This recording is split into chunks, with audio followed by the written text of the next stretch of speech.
अगर मैं इसके बाहर बाहर की बाउंड्री को फ्री कर दूं तो गैस तो बाहर निकल जाएगा। बात समझ में आ रही है सबको? अगर बाहर के बाउंड्री को, मान लो कि इतनी सारी बाउंड्री है, यहां से मैं थोड़ा सा स्पेस दे दिया बाउंड्री को, अब गैस बाहर निकल रहा है ना। मतलब गैस क्या चाहता है कि अपने पार्टिकल को दूर दूर भगाना है, रिपल्शन फोर्स लगता है, जैसे यहाँ पे लग रहा है, ये पार्टिकल इसको भगाता है, ये पार्टिकल इसको भगाता है। लेकिन ये जो बाहर की बाउंड्री है फिक्स ना, इस बाउंड्री ने गैस को एक जगह रखा हुआ है बांध के।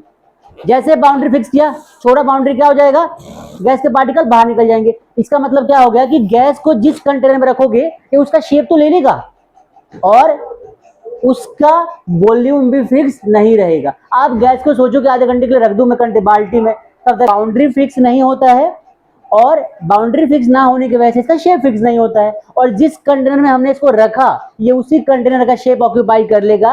Apart from this all things, एक चीज और क्या है कि ये ना तो इसका डेफिनिट शेप होता है ना ही डेफिनिट वॉल्यूम होता है। मतलब कि 100 ग्राम गैस को हमने लिया, किसी बर्तन में रखा और छोड़ दिया, कुछ टाइम बाद कुछ भी नहीं बचेगा। क्यों?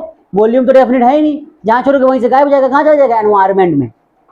बात समझ में आ गई? तो इसको बांध के रखता कौन है? इसकी बाउंड्री। अब बात करते हैं कंप्रेसिबिलिटी की। गैस जो होता है सॉलिड और लिक्विड से ज्यादा कंप्रेसिबल होता है। मतलब क्या होगा, देखो ध्यान से, कि ये गैस है, इसके अंदर क्या भरा हुआ है?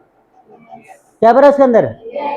अब कौन सी गैस की बात हम नहीं कर रहे, बस गैस भरा हुआ है। इसको जितना दबाओगे ना ये दब जाएगा। अच्छा, गैस को दबने का मतलब ना कि इसको हम कंप्रेस कर सकते हैं। कंप्रेस हो रहा है नहीं? आपको दिख रहा है कंप्रेसिबल है गैस। देखो ये पूरा भरा हुआ, मैं बांध देता हूँ। तो चलो, मैंने क्या कर दिया, इसको बांध दिया इसको, ठीक है, बांध दिया ना। अब ये उड़ भी रहा है, गैस है। हमें क्या करना है, हमें चेक करना है कंप्रेसिबल है कि नहीं। पूरा भरा हुआ कंटेनर दबाने के बाद अगर दब जा रहा है इसका मतलब कि कंप्रेसिबल है। दिख रहा है आपको? लिक्विड से ज्यादा कंप्रेसिबल होता है कौन? गैस। तो हम इसको लिखना हो तो क्या लिखेंगे? Gases are more compressible than solids and liquid. लिख सकते हैं इसके बारे में। अगर हम प्रॉपर्टीज की बात करें तो क्या लिखेंगे? पहली property, gases are more compressible then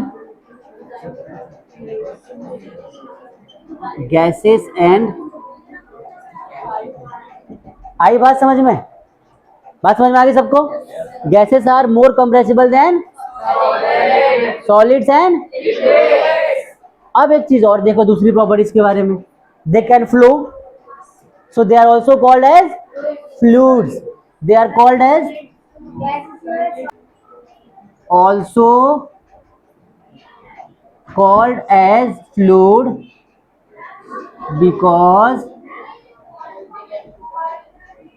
they can flow। तीसरा पॉइंट क्या हो जाएगा बताओ? दे हैव मोर, क्या मोर? Inter molecular space. आई बात समझ में? As compare to solids and liquid, इनके बीच में इंटरमोलिकुलर स्पेस सॉलिड लिक्विड से भी ज्यादा होता है, क्योंकि इनके पार्टिकल रिपल्शन फोर्स लगाते हैं, इसीलिए इनको हम ज्यादा कंप्रेस कर सकते हैं। ज्यादा मतलब इसको हम तो ज्यादा कंप्रेस कर सकते हैं। और क्या बोलते हैं, इनके बीच में स्पेस भी बहुत ज्यादा होता है। और लिखो, repulsion force acts between the, क्या लिखोगे? repulsion force acts between the particles, among the particle लिखना,